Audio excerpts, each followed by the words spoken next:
setting new records, be it from the boardrooms or to the homes as our mothers, sisters, and wives.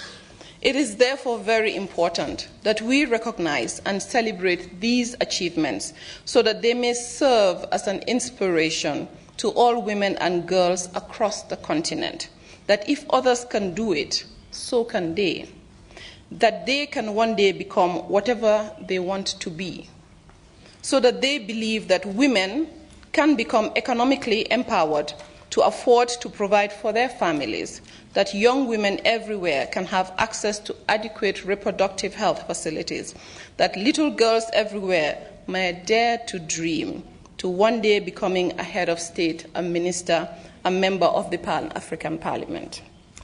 Your Excellency, Mr. President, while underscoring the progress made by women into these positions of power, we must also salute the women who are changing the continent, not from the boardrooms or from the office front, but those who are working hard on their farms in their villages to provide food for their families, the petty traders that form the backbone of our commercial sectors, to everyday women raising their kids and tending to their families. These two are heroes, or should I say sheroes, who are worth celebrating. With all the progress made, there are times like this when we as women need to pause and reflect on what use we have put all these powers and opportunities to. What have we done over the years with the opportunities we have had? Have we contributed our fair share to national development? Have we been the voice of those less opportune, of the sisters, our mothers, and our daughters all around the continent? I say to a greater extent that we have.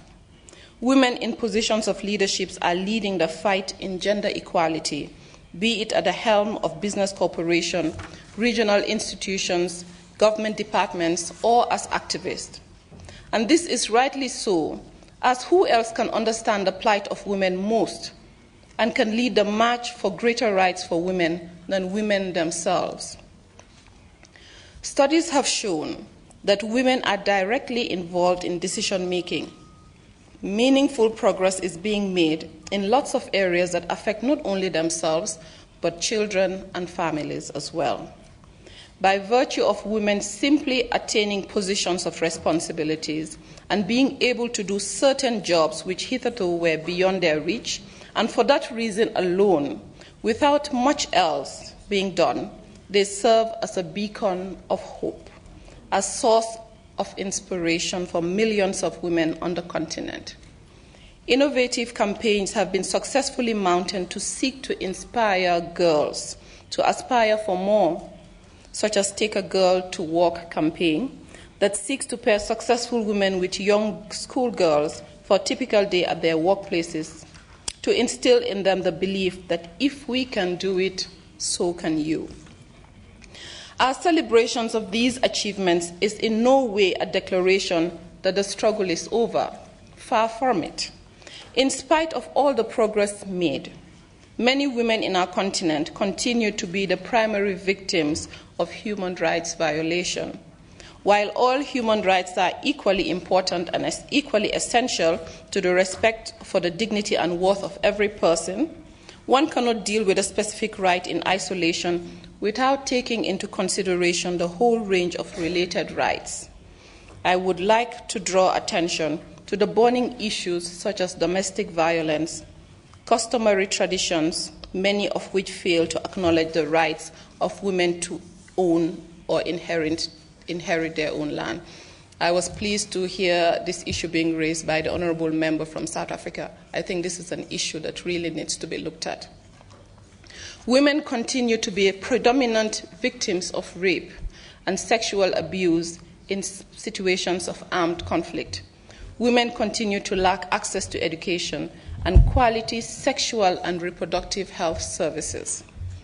Numerous conferences are held annually to celebrate on the plight of women, from the chambers of the United Nations in New York to the halls of the African Union in Addis Ababa, and all our national capitals, we cannot help but ask the question, are the voices that matter really being heard?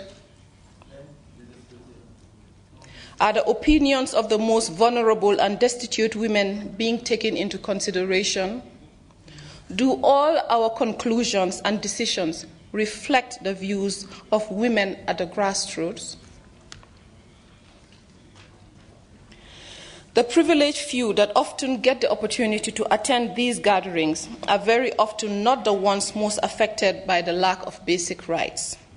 While our conclusions and resolutions call for the organizations of consultations and international conferences and panel discussions, which to a great extent go a long way in addressing a lot of issues, majority of women and girls at the grassroots levels desire very simple things. They desire accessibility to clean drinking water, access to reliable reproductive health care, access to credit to start small businesses to feed and clothe their families and children, and to give them an education, the ability to live each day without fear of being physically or sexually abused. All basic things which will go a long way in improving the overall quality of life of any woman. The sad truth is that at times, due to the opportunities we have become desensitized to the plight of those without our same opportunities.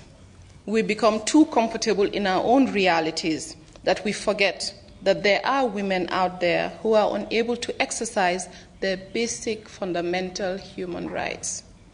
It comes as no surprise, therefore, that statistics on the plight of women might sometimes astound us or sound outlandish and hard to believe, because in all honesty, their realities do not match ours.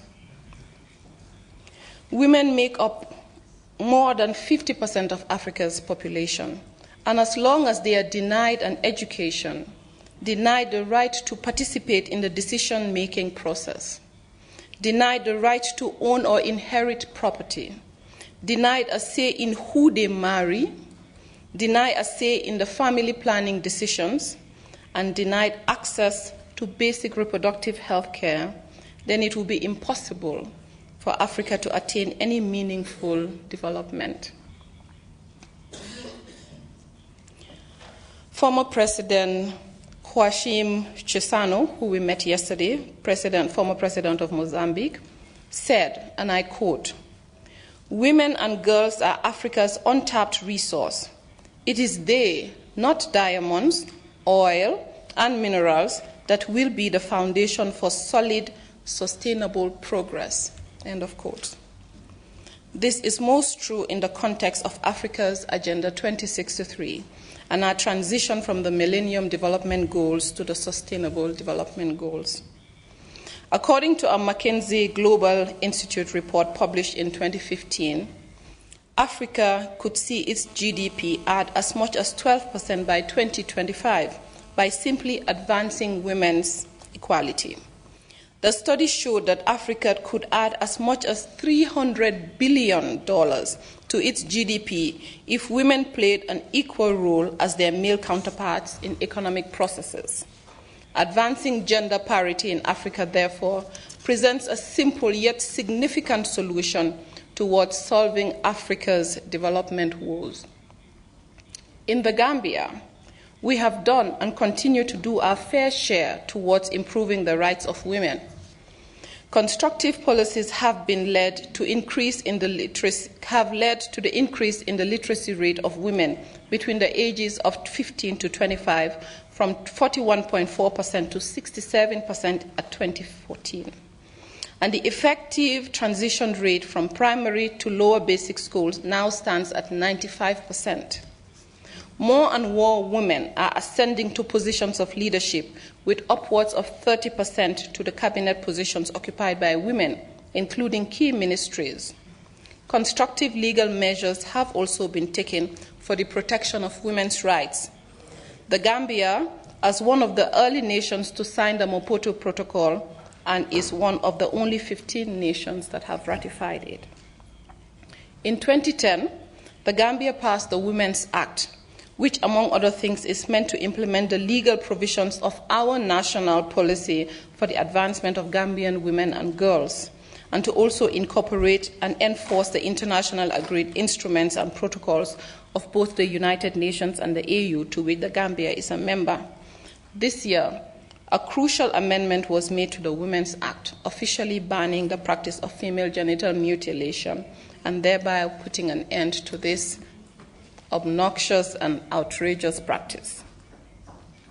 Mr. President, human rights are women's rights, and women's rights are human rights. The assurance of the protection and promotion of these rights is dependent on the existence of a robust legal framework to this effect. This is where you, honorable members of Parliament, come in. The legislations you pass in your various national assemblies are the guarantees that an orderly society in which the rule of law is upheld. The laws you pass have the potential to substantially advance the case for improved human rights in Africa. Of great importance or significance also is the need to ensure that these laws are implemented, that human rights are protected, and justice is not delayed. As Africans, in the framework of our Pan-Africanist agenda, a concerted effort is essential to our growth as a continent.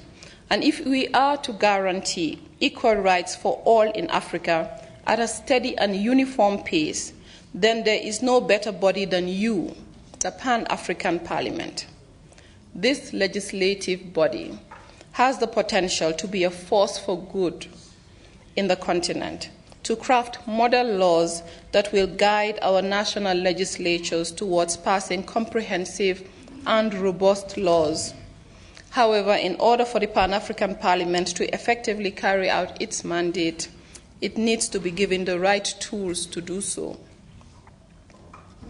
Until the adoption in 2014 June of the Protocol of the Constitutive Act of the African Union relating to the Pan-African Parliament, the PAP was merely a consultative assembly. This new protocol gives the Pan-African Parliament legislative powers that are crucial to the attainment of its mandate. For this protocol to be operational, it requires 28 ratifications by African Union members. Sadly, these ratifications have been very slow in coming. It would therefore be unfair for us to expect so much from the Pan-African Parliament without first giving them the necessary tool to implement their objectives. My country is currently working towards the ratification of this protocol.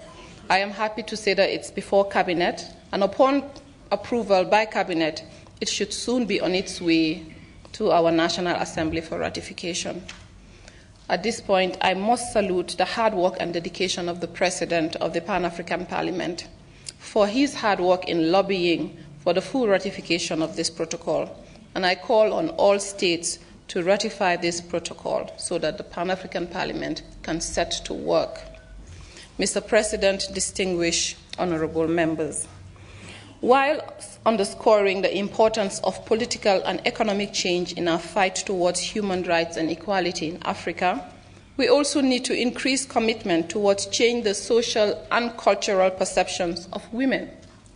Equal attention should be paid to all spectrums of the human rights scales.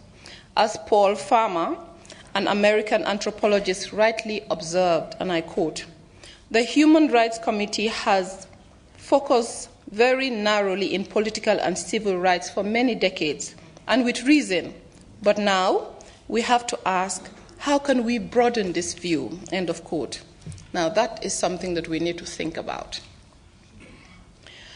I would like to, at this point, re-emphasize the need for member states to implement human rights instruments that seek to promote and protect women and girls' rights in all aspects of their rights, in particular, and these are just ideas I'm floating, to promote and protect women's rights to political participation, to promote and protect women's right to adequate and decent standard of living, including land and property, to promote and protect women's sexual and reproductive health rights by ensuring that adequate resources are available in the support of quality, affordable sexual and reproductive health services to all women and adolescent girls, to promote best practices on the prevention of violence against women and the girl child.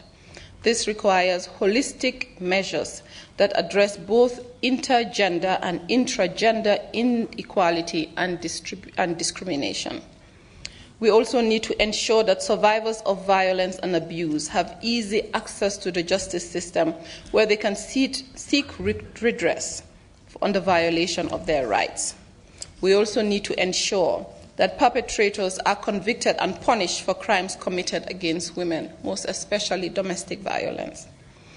We need to apply a human rights-based approach to facilitate reaching specific groups of women who are excluded from access to essential services such as health and maternal and child health services, functional education, and other empowerment programs. Also, we need to ensure that national and sectoral policies and programs are designed in accordance with human rights requirements following policy cycle of planning, budgeting, implementation, monitoring, and accountability, including the steps required from human rights perspective. These tools are available and can easily be accessed. Mr. President, distinguished members of Parliament, before I conclude, please allow me to say that the prospects are bright. The opportunities available to us in Africa today are greater than at any point in our history. We are confident that the Pan-African Parliament's commitment to the promotion of the welfare of its constituent and in women in particular. There is no better proof of this commitment than your decision today to have an address on the human rights of Africa with particular focus on women as part of the events marking the opening of the new parliamentary session. Let us work together towards ensuring that we do not only build a strong, united, and prosperous Africa, but that we leave it behind, or we leave behind a better continent than we met it for our children. I call upon each and every one of you to do your utmost in influencing crucial decision makers at national, regional, and continental levels towards promoting the well-being of women and girls in Africa, and to guarantee the rights of all. I thank you all for your kind attention.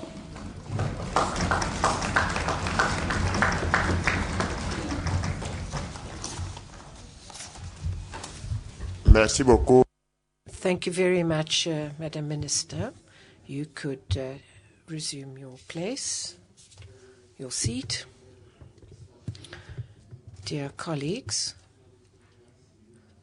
we have 30 minutes before us.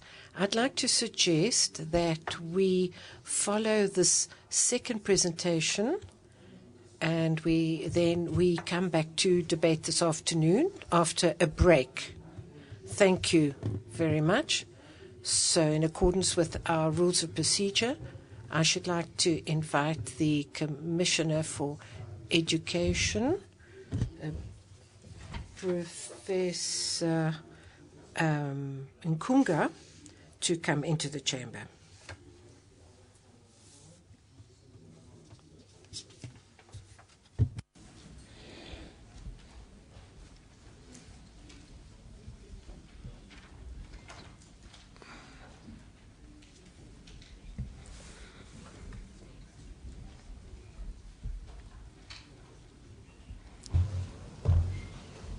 Son Excellence, Monsieur. His Excellency, Mr. Martial Ikounga.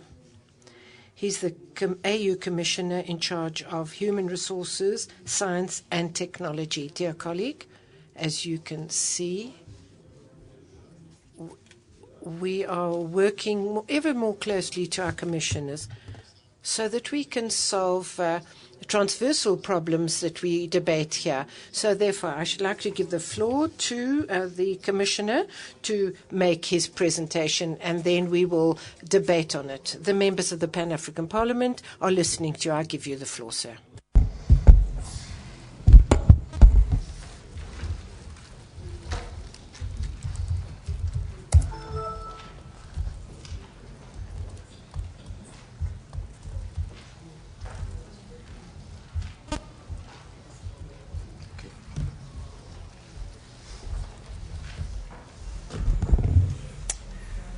Honorable Monsieur le Président du Honorable President of the Pan-African Parliament, dear brothers, dear colleagues, honorable members of the Pan-African Parliament, ladies and gentlemen, and all protocols observed. It's a great privilege for me to have been invited to this august assembly as a commissioner of the African Union. This augurs well for what will happen tomorrow, when the Pan-African parliamentarians will be called upon to fulfill their role fully, as is fit. And as I have already exercised this position. Before that, I was as a member of Parliament. I was a member of the Human Resources, Science and Technology Committee of the Congolese Parliament. This will be my third time that I have come before you to speak to you about issues which deal with my portfolio. But please allow me to come back to my subject. I'm going to talk about my subject of today,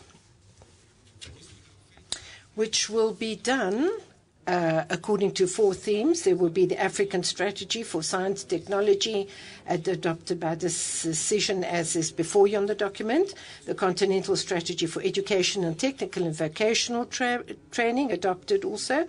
Continental Strategy for Education in Africa 2016 to 2025, adopted by the decision of the Assembly, as you can see in your document. And then the Harmonization of Higher Education and the Addis Ababa Convention.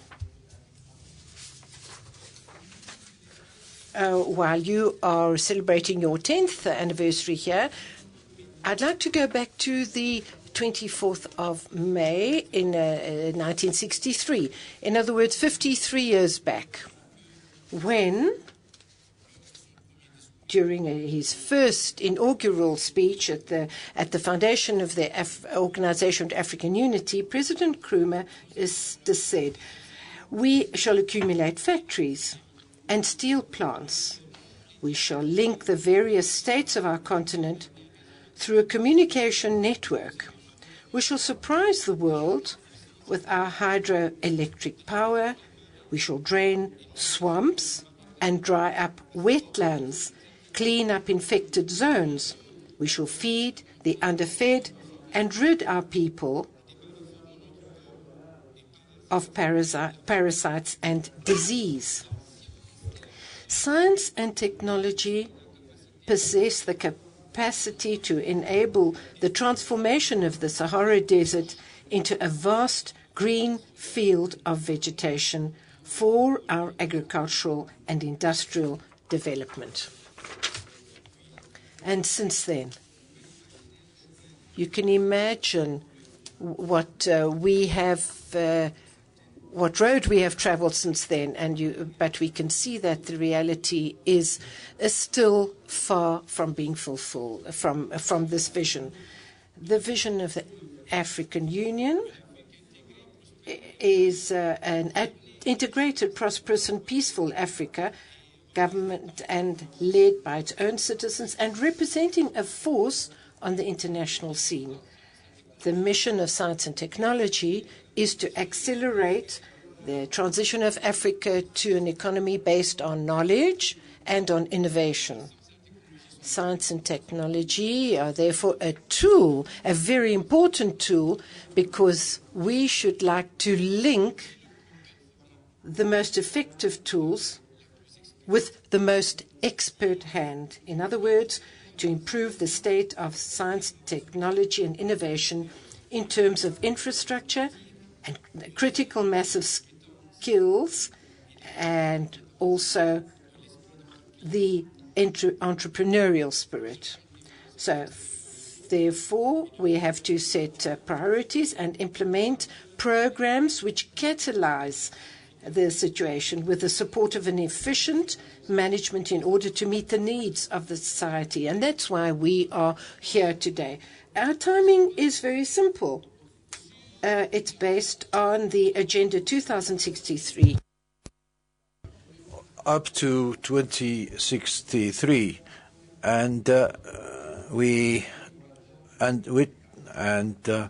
the first decade has started from 2014 to 2024.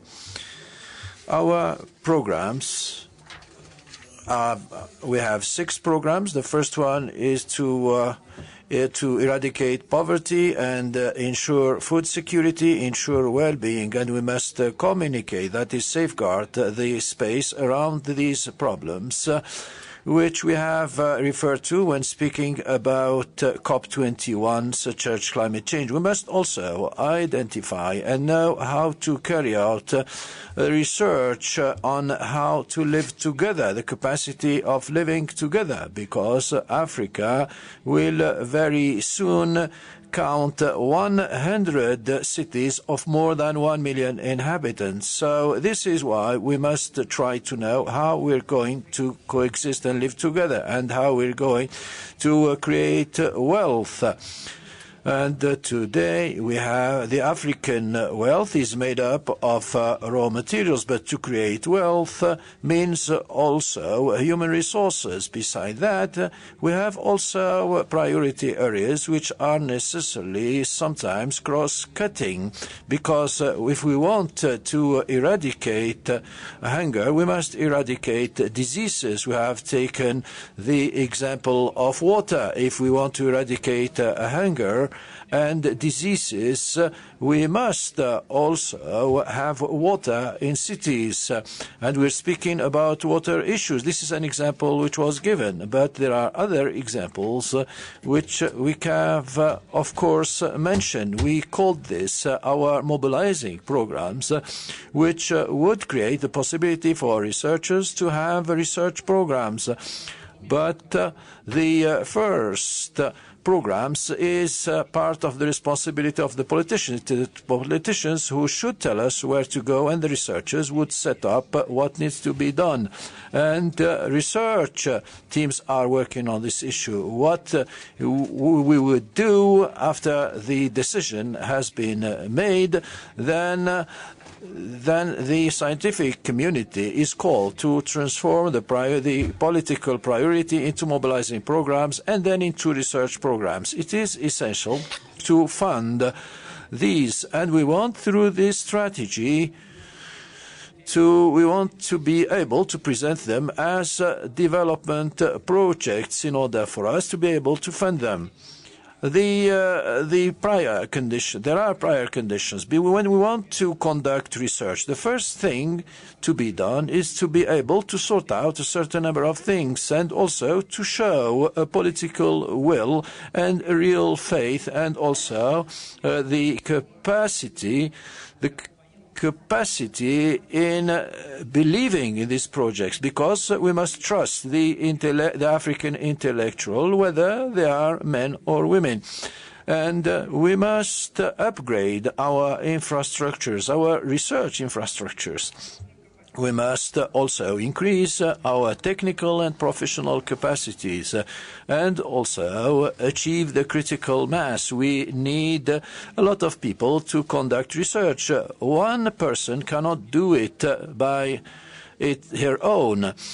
And we need infrastructures, because research needs infrastructure. And in addition to that, we need also technical expertise. We must train youngsters.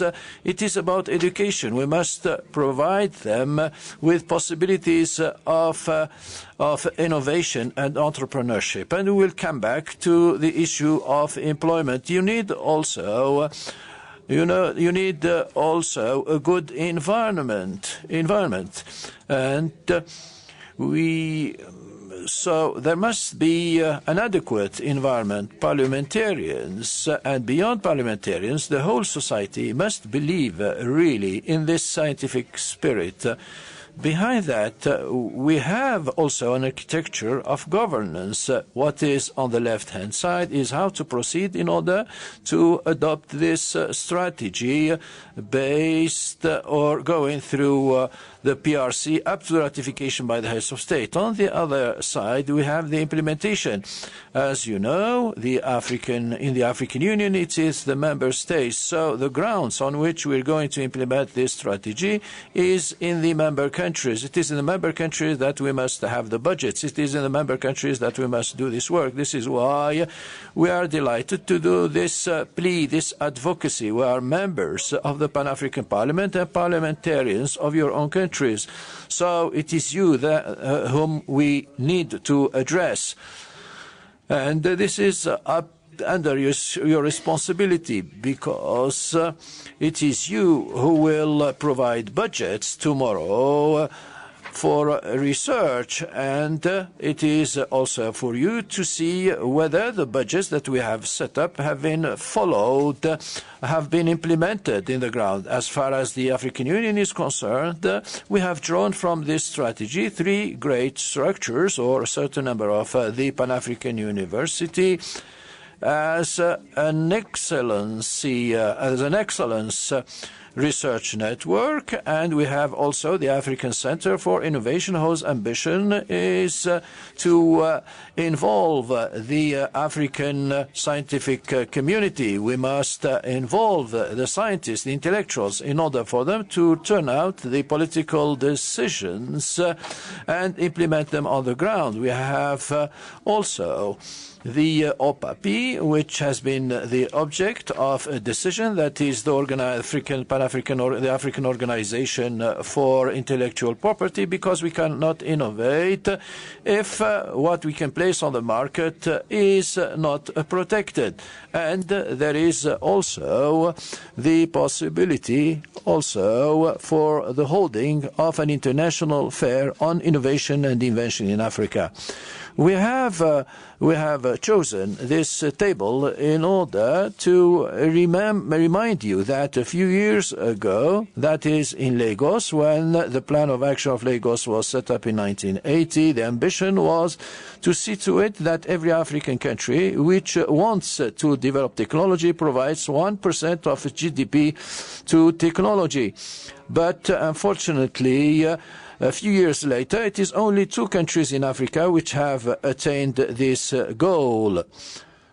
That is South Africa, Egypt, and followed by Kenya.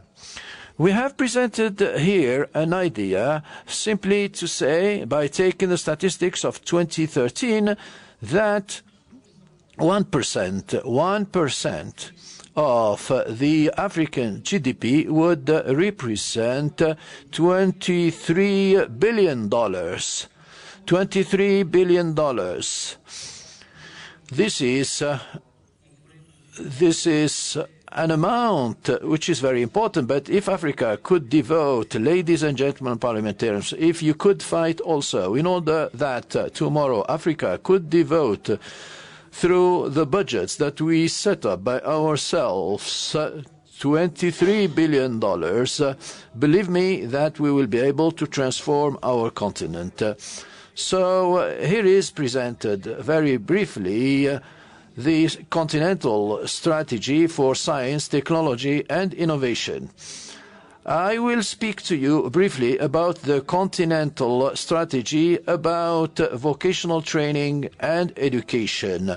In this framework also, we have taken as a basis the same approach that is starting from the vision of the African Union, and we have set the missions for education and technical training and vocational training. That is the possibility and the continuous training in providing technical training for professionals in order to provide skills which would meet the demands of the labor market and encourage innovation. Once again, creativity, the capacity of innovating. We must innovate.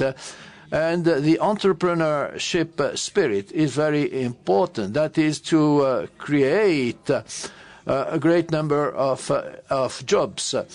We must insist on entrepreneurship, on the spirit of entrepreneurship. We have made an update of education and technical and vocational training. The first thing that we have noted is that there isn't enough prestige and there isn't enough attractivity for technical and vocational training. And the inadequacy between education and vocational and technical training and the labor market. And this is what the migration problem stems from. This is why most of our jobs are taken by people who come from elsewhere. Ladies and gentlemen, we have said it. There is very little prestige, there is a little attractivity, and we are making this lobbying in order that before the ministers in charge of these sectors to ask them to increase the funds which are needed for education and technical and vocational training. There is also, we need a commitment, because a weak political and legislative commitment would lead to there are very few countries, and I will take the example here of South Africa is one of the countries where technical and vocational training is part of higher education. And of course, what we are witnessing here is a lack of harmonization, of coordination, and when we start from technical and vocational training, we cannot move from a class to another. So one important thing on which the Continental strategy on education and technical and vocational training is based is the change of paradigm, the changing of the paradigm. We want to change the paradigm. We want to bring a new look on education and technical and vocational training. It is possible, meaning that when somebody, and you know what happens usually when solidarity is part of our customs. If you take a youngster and train him as a blacksmith, then he becomes himself a blacksmith himself. And so we must perpetuate that as part of educational, of vocational and technical training. When a kid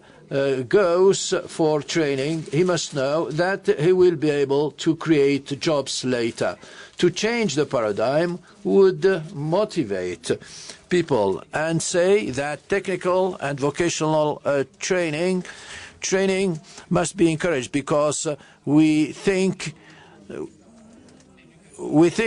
because when we go to education, if education doesn't lead you to a job, then what's the use of it? And then you will not create your own employment. And also, higher education must be involved. So, and this is quite a new element, which we call the changing of paradigm and have a new look on education. It must start from the primary school to higher education. Why? The example is simple. When you look at an engineer, a lawyer, a doctor, and others, these are professionals. These are professionals, but these professionals, we cannot train a lawyer, train a doctor, or train a magistrate at the primary school.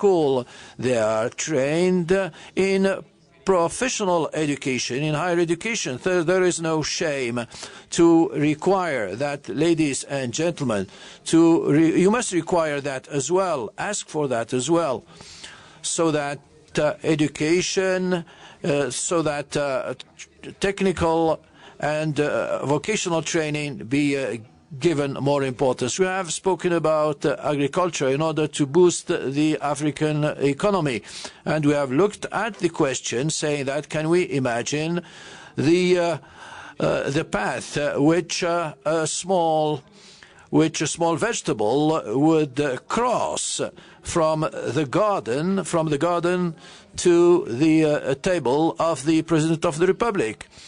Could we imagine that? Could we imagine the number of jobs that it can represent?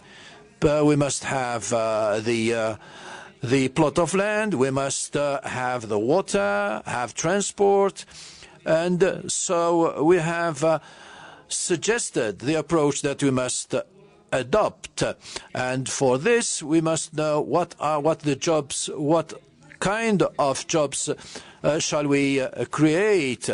And in order for us to be able to express the demand, you cannot ask for something which you do not know. So what are these jobs? And once we have expressed this demand, then comes education and technical and vocational training, and then there will be no inadequacy between training and the labor market and the demand. And then this will be followed by the necessary programs so that these programs will be useful, and also issues of innovation, and also a culture of entrepreneurship. And for these things to be attained, there are conditions for success, and we need infrastructure.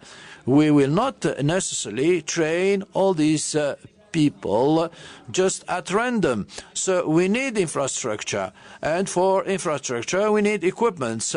And if you want to train people in order to repair the modern cars which we have, you need infrastructure, and you must involve consumers, and you must also train trainers, because it's about the transmission of jobs. Today I have spoken at the outset about these blacksmiths, and so we must, and then we have research and also pedagogical research. And the problem, the recurrent problem, is we need also funds for that. And once we have said all this, the responsibility of the state as a leader, but in the state there are parliamentarians, and the parliamentarians are not only there to vote budgets, but also to call on the government and oversee their actions, saying that you're not putting enough money in education, vocational and technical training, so you cannot really create jobs for young people. So we have placed the productive sector, and we have preferred to speak about the productive sector and not only the private sector, because in our countries, when our states are young, and generally it is the public sector which is more important. And we speak about the private sector and the informal sector because the informal sector represents a very important share in our economy. And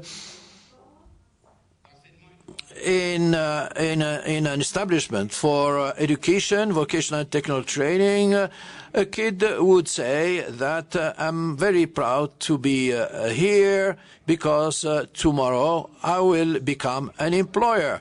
So this is a good manner of looking at things, and also girls must be encouraged to adopt such an attitude. And the speaker who has preceded me has already touched upon these issues. Here is, ladies and gentlemen, very briefly presented what should be captured from this strategy, Continental strategy on vocational and vocational and technical training, and see to it that vocational training be the start to create jobs. And beside that, education itself. We have education itself. This picture that we see here is aimed at calling upon you on how to proceed tomorrow. So the same thing, that is build up an Africa which would be run by its own daughters and sons. This is the vision of the African Union, but to do so, this requires a good, harmonized educational system.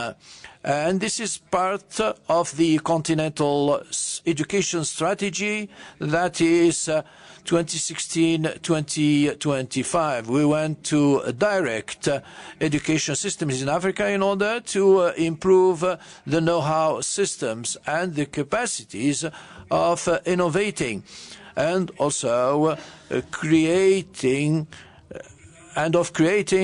in order to entertain the basic values of Africa, that is, and also promote sustainable development at the continental, regional, and national levels. The strategy also has adopted the simple approach, that is, the motivation. These strategies, as I said, will extend over the first 10 years of Agenda 2063, and also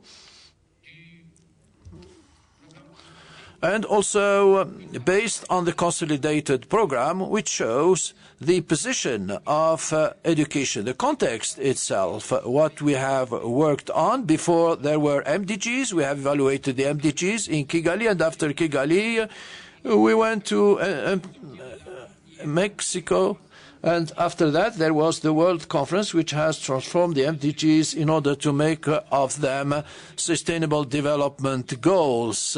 And we have reflected these goals here. As you see, the arrow here, which goes towards the blue arrow, is the first goal that has to do with education. But the 7 other goals cannot be dealt with without education. If we want to talk about issues of gender, we must start with that of education. And of course, the methods that we have adopted for the rest is that during the summit of January 2016, heads of state and government have adopted the Continental strategy for education. And generally, as far as sustainable development goals are concerned, they are part of the MDGs, as part of this framework, the deadline for 15 years, which is referred to as part of 2016-2025, because we want to avoid the trap of MDGs to come to the end and also realize that not much has been done. So we gave ourselves enough time in order to be able to readjust and see to it that Africa is really present and meet our objectives by saying we've already made progress. So after 2025, we will have 5 years remaining in order to catch up and make an evaluation in 2036. The Continental strategy is made up of important parameters, and one speaks about mobility. If you're all here, ladies and gentlemen parliamentarians, it means that Africa is moving towards integration. So there are issues of mobility. So we will see this mobility is not only about equipments, but also the movements of persons and goods. So it is necessary to set up conditions for people to move around with their equipments and know-how. So this is what we have touched upon on what we have called the main principles. And after that, we have also touched upon the problem of pillars, because when we want to erect a house, we have to set up pillars. The strategy itself is based on 12 strategic goals, among which it is necessary to see to it that within a short deadline we will not have classrooms with 200 children for one teacher. So we need infrastructure. It is necessary also to work so that every time there is a conflict, in our countries, the first victims are children And the first victims are the school infrastructures. Everything is demolished. The buildings are demolished. And we forget that it is necessary to bring the children back to schools. You must, ladies and gentlemen, look at the possibilities of legislating tomorrow so that when conflicts erupt, it is necessary to avoid to demolish the existing school infrastructure. And even when the military move around, they move around with their medical doctors and not necessarily with their schools. They have children, but if they destroy all the schools, where are the children going to go? And one of the themes on we have worked as part of the 12 strategic pillars. I can speak also about the environment, and beside pedagogical problems, on the 1st of March we have gone to Niamey in order to launch for the first time the first day for school food. But if our children go hungry to schools because, as the saying goes, an empty belly does not have ears. So what we are doing with other countries is that food in schools is very important, not only to improve or to put an end to dropouts. So we have touched upon all these issues in our strategy.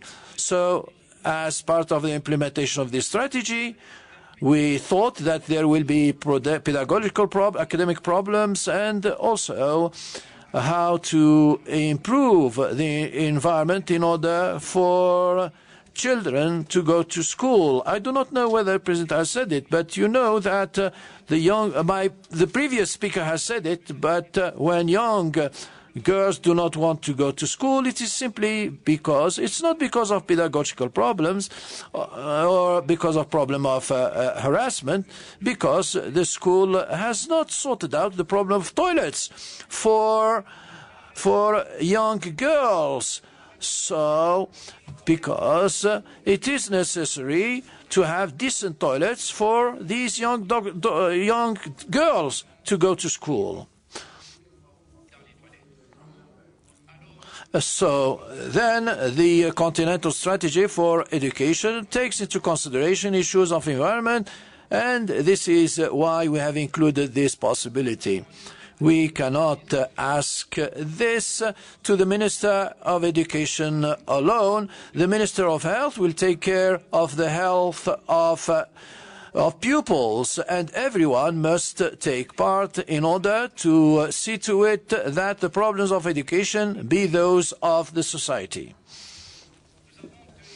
We have obtained, as of June 2015, here in Johannesburg, during the summit, a committee was set up in order to accelerate the sorting out of problems of education, and we have appointed 2 heads of state at the helm of each committee and report to the summit of heads of state and government. And that is a very brief overview of the Continental Strategy on Education. What is left now is for me to discuss with you a number of African Union initiatives on harmonizing higher education as well as quality education, in particular the Addis Ababa Convention. Here we will present to you very quickly a number of the texts that have existed for the past 2 years, adopted by the African Union Assembly ever since commitment to establishing a harmonization mechanism has been agreed upon.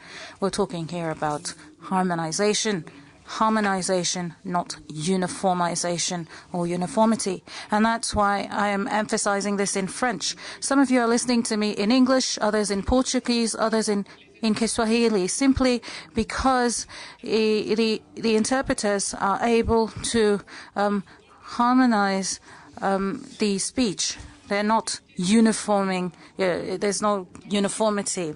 There's a difference between harmonization and uniformization. When you go into detail, you have to understand that there's a difference between the two. If a student is trained in Egypt, when Egypt receives other students from other African countries, it has to be able to identify how and where they will work. If you were trained in country A, you can work as an engineer. If you were trained in Malabo, you can work in a different profession. We need to be able to harmonize. They need to know how and where to place each student. Otherwise, there is no mobility. So the African Union Harmonization and Quality Assurance looks at harmonizing higher education. We've done the same for vocational training. In addition to that, you have the Addis Ababa Convention with its ratification, and that is again another term that I am emphasizing here before you. Ratification of the Addis Ababa Convention, because that is in fact the foundation. You cannot harmonize if there is no ratification of this Convention of Addis Ababa, because it is a convention that recognizes certificates, awards, diplomas, and other types of higher education in African countries. For that, there needs to be quality assurance. I need to be sure that the university in Niamey, when it awards diplomas, is based on a certain quality, the same level, the same standard as a diploma awarded in Nairobi, the same as is awarded in Algeria. That is the quality assurance. That is the concept that we will be discussing here. What mechanisms are we putting in place to score quality? And that is why you have ECRIRE and PAGWAF. These are accreditation mechanisms. They accredit higher education for recognizing diplomas. We also have the academic modalities put in place, and that is done essentially by academic professionals. You should be able to interpret a certificate. Is it possible, for example, to provide training from one site to another? Is it possible to decentralize training? That requires infrastructure. And that is something that we're working on with the European Union, called tuning, because you should be able to define all of these details.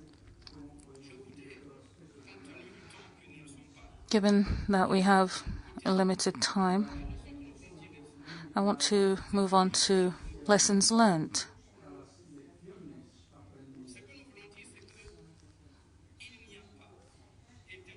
What we mean to say here is that it is impossible to talk about mobility if there is no quality assurance.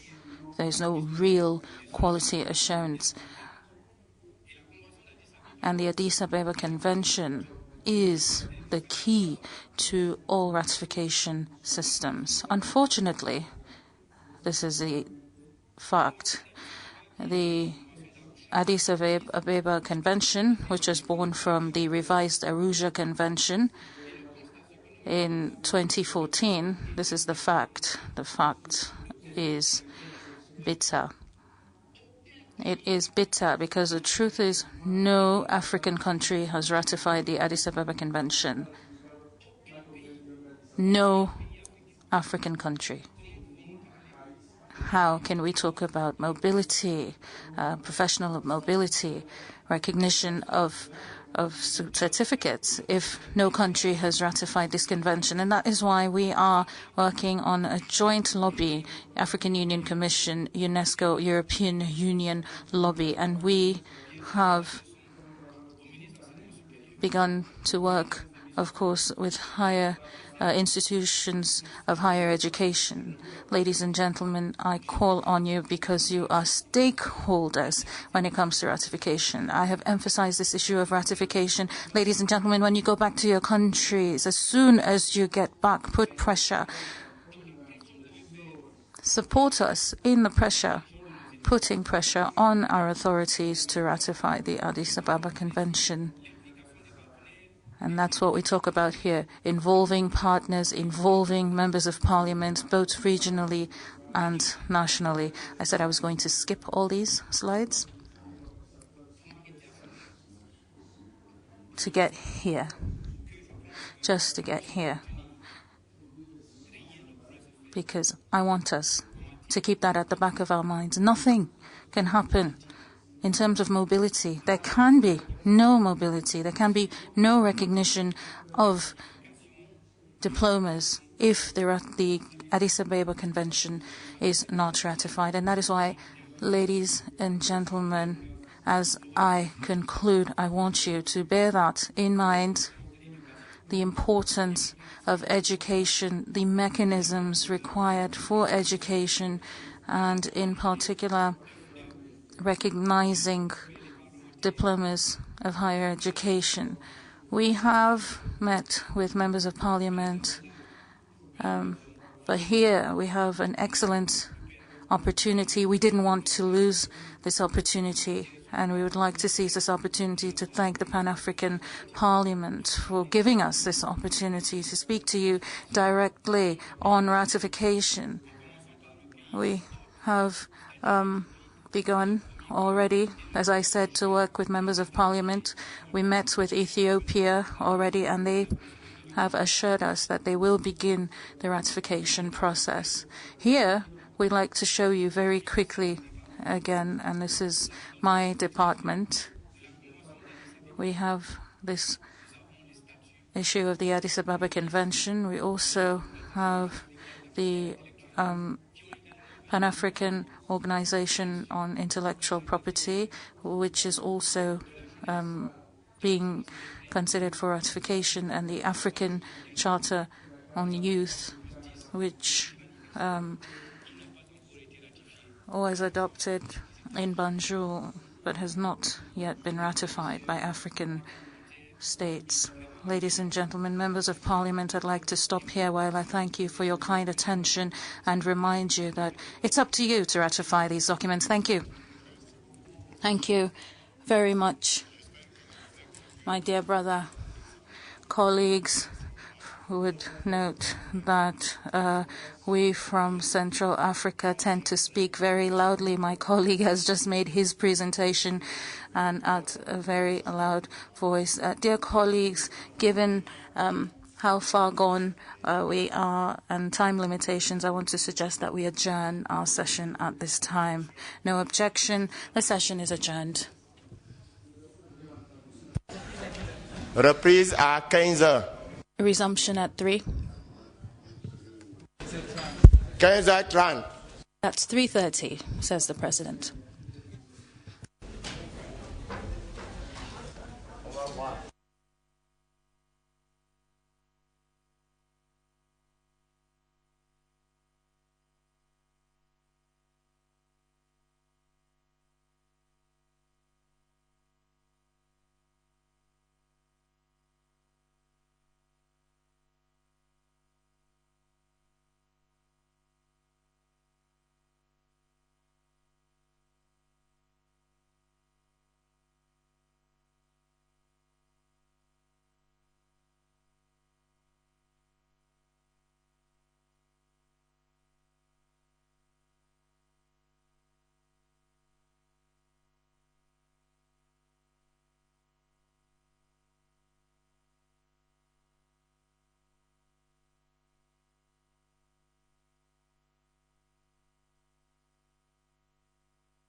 Os outros quatro.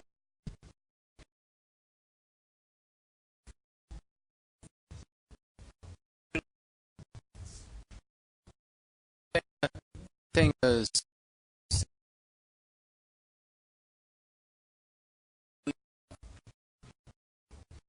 Prima.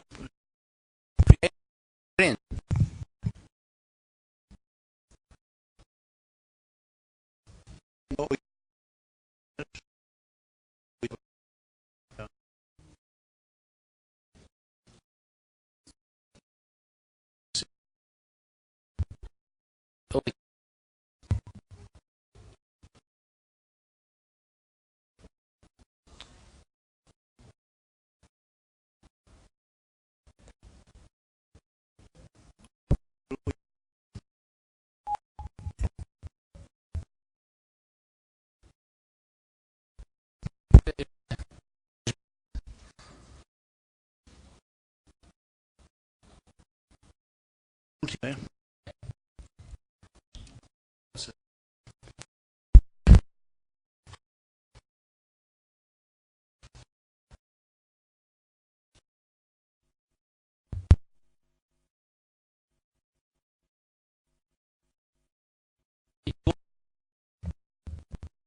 Queres ver outra?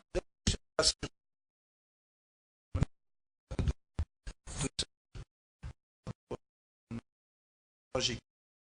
Também. Porque os tem